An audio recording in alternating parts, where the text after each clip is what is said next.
Avec 1 709 000 passagers depuis le début de l'année, l'aéroport Roland-Garros retrouve sa croissance de 2,5% par an. Une consolidation de son activité qui donne un bon signal aux compagnies aériennes, au tourisme local et plus généralement à l'économie réunionnaise. Après la mise en service de l'aérogare d'arrivée en mars dernier, qui a déjà accueilli 500 000 passagers, l'attention est portée maintenant sur l'aérogare de départ pour aller chercher une capacité globale de 3 millions de passagers par an. Déjà, les changements aujourd'hui, c'est vraiment sur les comptoirs d'enregistrement. Donc vous avez vu qu'on a des comptoirs qui sont provisoires.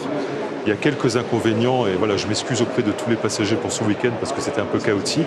Quelques pannes informatiques et techniques qui ont bloqué un peu l'enregistrement. Mais en tout cas, déjà au niveau des comptoirs d'enregistrement, et dès le 9 octobre, cette nouvelle zone où nous nous trouvons va être livrée. Et puis après, on va passer sur les autres zones d'enregistrement qui vont être livrées au fur et à mesure à la fin de l'année et au premier trimestre. Cela passera par une meilleure qualité de service et notamment une progression des processus digitaux. Vous avez vu qu'il y a déjà des BLS, des bornes libre-service qui permettent de s'enregistrer, donc le passager est autonome.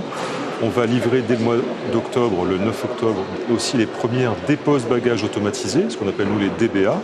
Vous avez une douchette qui va vous permettre de scanner l'étiquette de votre bagage et donc de poser sur le tapis bagage votre bagage enregistré et qui lui va pouvoir aller à l'avion.